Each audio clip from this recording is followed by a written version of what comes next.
Imagine you could master any new skill. I'm talking coding, a new language, graphic design, whatever, 10 times faster than you ever thought possible. Sounds like something out of a sci-fi movie, right?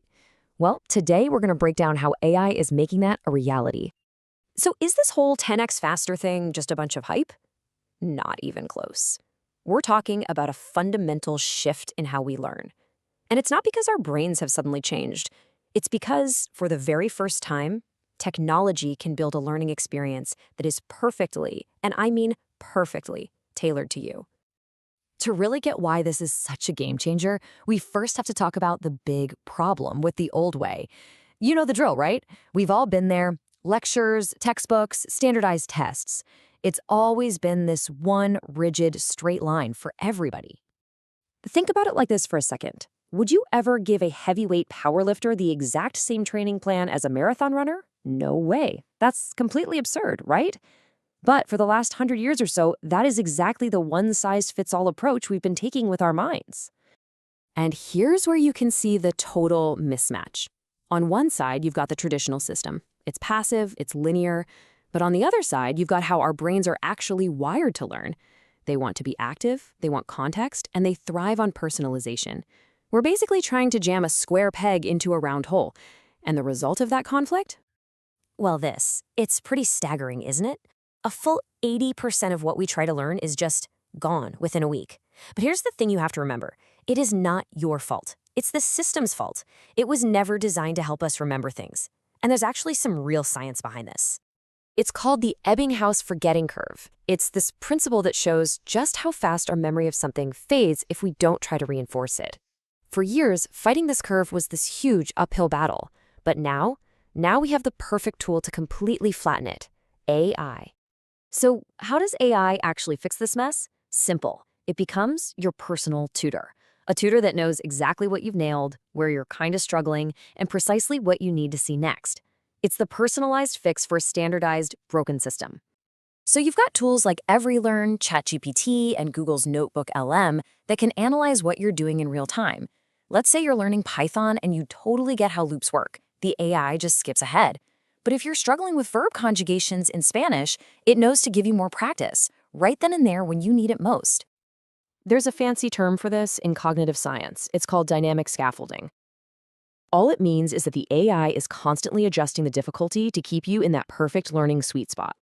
Not so hard that you get frustrated and quit, but not so easy that you get bored. It's right in that zone where learning goes into overdrive. Okay, but learning faster is only half the battle, right?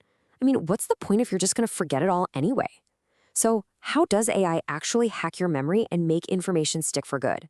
Well, it all comes down to this incredibly powerful idea called spaced repetition. So instead of cramming for a test, the AI actually predicts the exact moment you're about to forget something, and it prompts you to review it right then. This little trick is the key to moving knowledge from your flimsy short-term memory into your long-term memory. Honestly, the best way to think about it is like doing reps at the gym for your brain. Every single review, spaced out at the perfect time, strengthens those neural pathways. It makes the memory stronger, more durable. You're not just studying anymore, you're literally compounding your knowledge. And this is where it gets really, really cool. AI helps you go from just knowing things to actually doing things.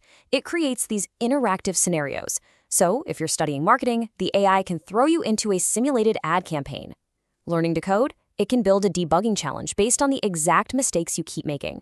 This is how you build real, usable skills.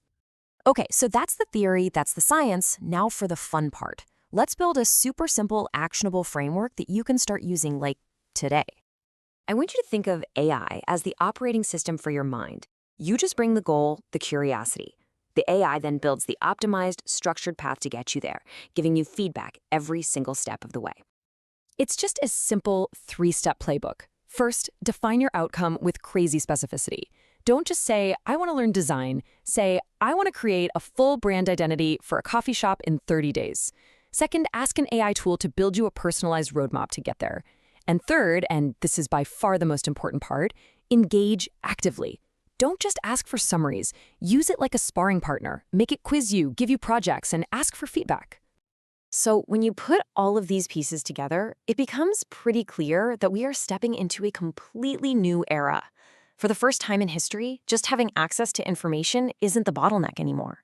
The real skill is our ability to learn effectively. And that changes everything. With these kinds of personalized, adaptive tools right at our fingertips, learning stops being this race to a finish line, like a degree or some certificate. Instead, it just becomes this fun, fulfilling, lifelong habit. This quote just sums it all up perfectly. Being smart isn't about how much you can cram into your head anymore. It's about how quickly you can adapt. It's about your ability to learn, unlearn what's no longer true, and relearn something new, faster than anyone else.